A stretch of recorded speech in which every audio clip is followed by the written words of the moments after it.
We're about ready to begin. If you would take your seats, please sit wherever you would like. The signs of the churches do not matter tonight, and we are wanting you to have conversations with your neighbors as the program continues. So please sit somewhere near other people. Thank you.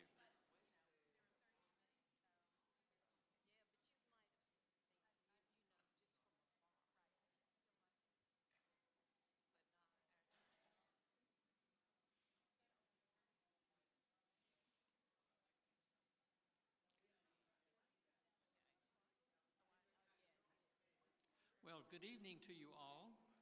I'm Leon Spencer, the chairperson of the Chartered Committee on Global Mission, and together with David McDuffie, the chairperson of the Chartered Committee on Environmental Ministry, I welcome you to this evening program.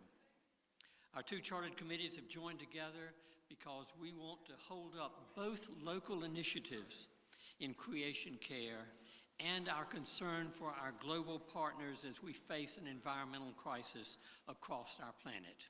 And so tonight we encourage you to reflect with us as we look at the global implications and we look at what we are doing and can do within our own diocese. David?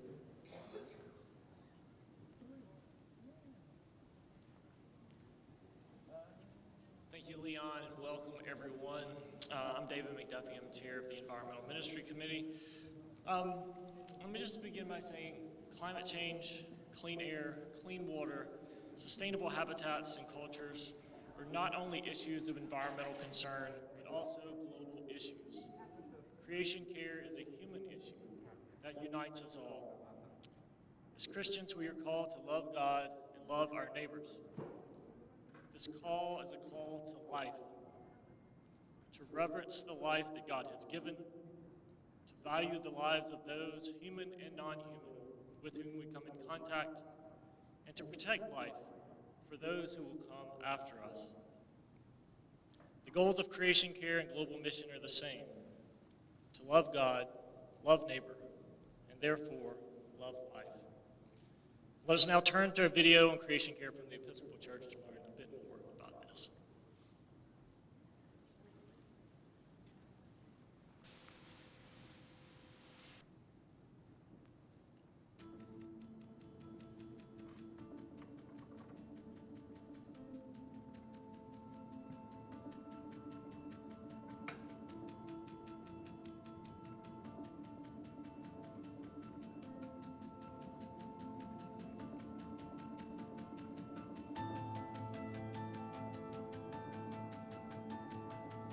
We're at COP26, and it's being called the most consequential of the Conference of Parties since Paris. A lot is hanging in the balance. In the 21st century, perhaps the most pressing and urgent of all, as we have seen, is the climate emergency. What is at stake for human beings is our very existence and the existence of all life, and also the existence of future generations for which we are responsible. Already, climate change is hurting people, real people.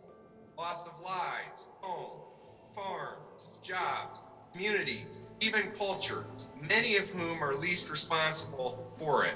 As a young adult, it is sometimes frustrating when all you see are older adults living in the short term, and you have to live with the anxiety knowing that our current trends are threatening a future that you are supposed to look forward to living. If we care about any social justice issues of our time, if we care about racial justice, the sin of white supremacy, immigration, health, the economy, then we care about climate justice. When you make a mess, you should probably clean it up.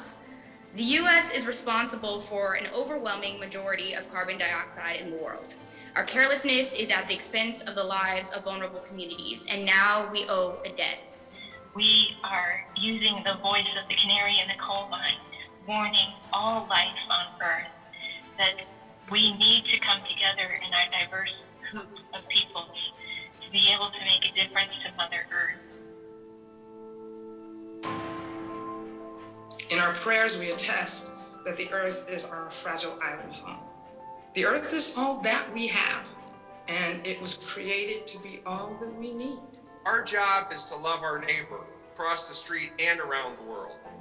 as presiding Bishop Curry has said repeatedly, God so loved the world means that God loved the whole world, people and everything in it. We are people of faith, and we are bound to each other and to God by our convictions and our integrity. These values will be imperative for solving climate disaster. Sharing God's love is not about acquiescing and keeping the peace. It is about speaking up and being a moral voice in a global public square. It includes a commitment to engaging in and supporting immediate action and urging our leaders to exceed their promises and financial commitments.